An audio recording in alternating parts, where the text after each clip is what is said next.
We're going to continue with chapter 14 today. We read about half, it was a long chapter, so we read about half of it 2 days ago, but we didn't get a chance yesterday. Alright? So before we get started, there's a few things we got to do before we read. And Tayana just said that he kind of wants to summarize what had happened in the first half of this chapter. You want to give it a shot, Tayana?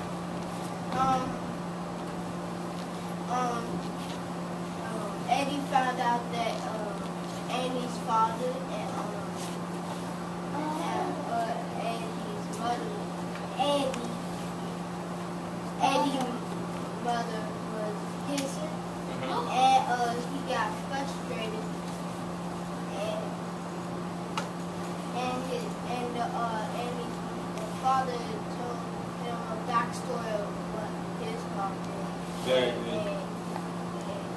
His stepfather was they had separated mom. Very good. Alright, so Tayana just mentioned the one part. Could you just hold on 1 second, Kira?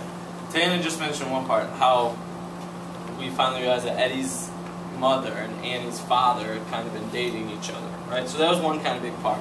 Now our other questions, Tayana kind of got the summary going. That where is Eddie now, though?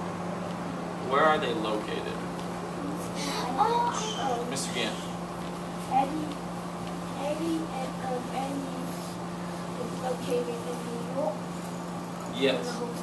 Good, they've been hanging out in the hotel in New York, getting ready for the big shot, right? Alright. And how is Eddie feeling, kind of just generally about what's going to happen next with the shot? Is he ready for it? What's kind of going across his mind? Has he been making his shots during practice? How would you describe how he's been kind of feeling about his big event that he does have coming up? Cynthia, what would you suggest? I think he's gonna be scared because he thinks he might not make the shot. Very good. Well, you said you think he's gonna be scared, right? What do we know that might kind of almost prove that he's already a little bit scared?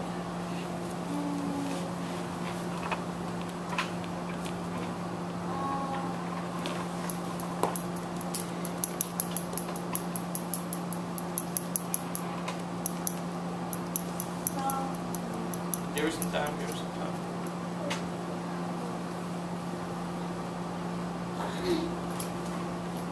Do you want some help? Alright, Kira, why don't you help her out? Okay, so he might be scared because Finkel is trying to do his best to throw Eddie off of the shot, like because when Mr.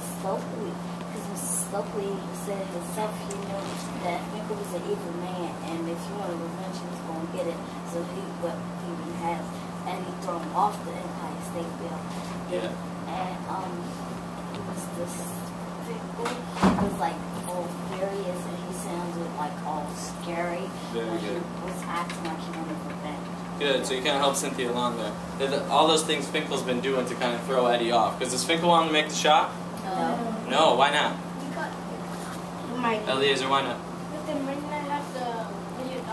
Yeah, because he might not have the money to pay him if he does make it. Alright, so as we go on to this next part of the chapter, let's just go over a few vocabulary words just to make sure we can cruise along here. The first part they're going to mention quite a bit is Madison Square Garden, which I put giant arena in New York City. Is generally used for sports. If you've ever seen like the New York Knicks play or the New York Rangers, lots of sports go on there, but they also do concerts and different theater events as well. So it's in the middle of New York City, and it's just this huge arena similar to the Verizon Center. Mr. Smith? Yes. Can you send Michaela down to me? This was Barron. Yep. Thank you. Okay. So similar to the Verizon Center where the Wizards play around here, right? Just kind of a giant arena where all sorts of, it seats I think like 20 to 25,000 people. So lots of people are going to be there watching Eddie. Finkel at one point smirks. And smirk is kind of like a sly smile, almost like a little devilish. Can anyone give me a good smirk? Who's got a good smirk? Oh, show us that one, James. Stand up and show us that one. Come on, that was good. You nervous? Alright, anyone else want to show us a smirk? That's how Eddie's gonna feel. That is how. Krishad's got a good one. If you turn around and look at Krishad, a little smile. Can I see Krishad? But it's more of a, you got the little smile. There we go. Anthony's got a good one over here. Alright, so we get smirk. Airball, we've kind of talked about this a little bit. It's where you miss the hoop completely. So you can see the ball doesn't even make it to the rim. You just miss everything altogether. And then lastly, They say his face looks pale, which means you kind of like lose all the color. You almost look like sick or queasy, like this guy here. All right. And today, as we're reading through, I want us to be thinking about, as Kiara and Cynthia were doing for us, that today I want you to say, I'll be able to identify details to draw conclusions about Eddie's feelings. So he's going to be talking lots of things about kind of what's going on inside his mind. I want you to get specific details, okay, so that we can draw conclusions about how Eddie feels as a whole. Sound good? What's that? Sure, why don't you make a quick prediction before we get started here?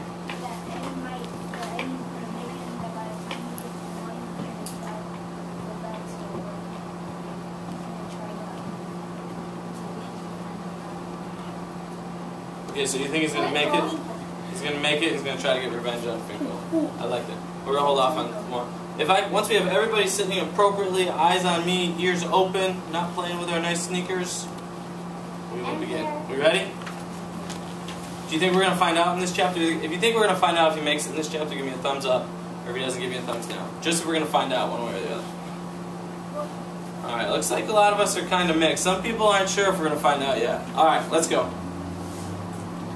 This is it, Mr. Stokely said, burning his eyes into mine. You ready? Yeah.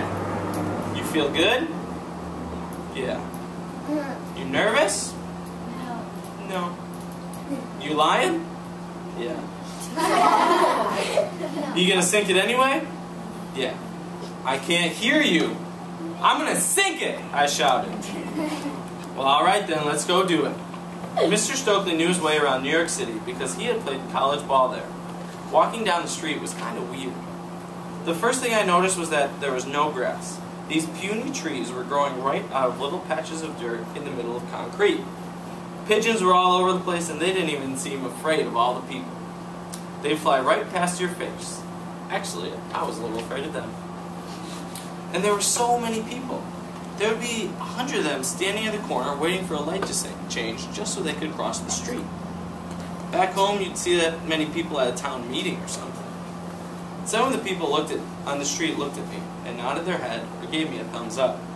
I guess they recognized me from pictures in newspapers and magazines. "Sink it, kid," said an old lady to me, slapping me high five as she passed. Everybody walked really fast, too. Some of them were talking on telephones.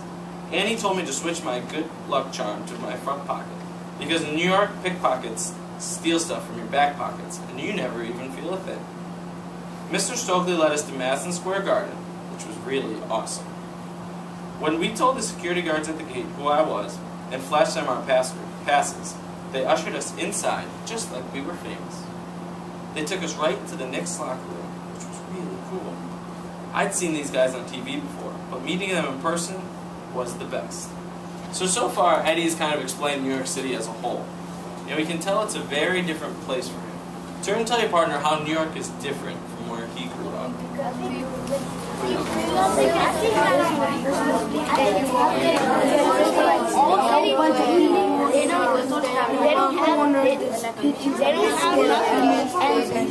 What about the city?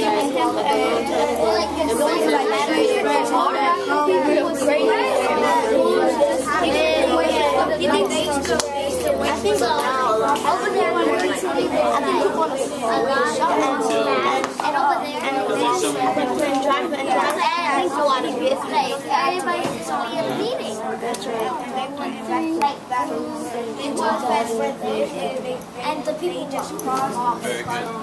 Alright, if I could have all eyes on me, please, in 3, 2,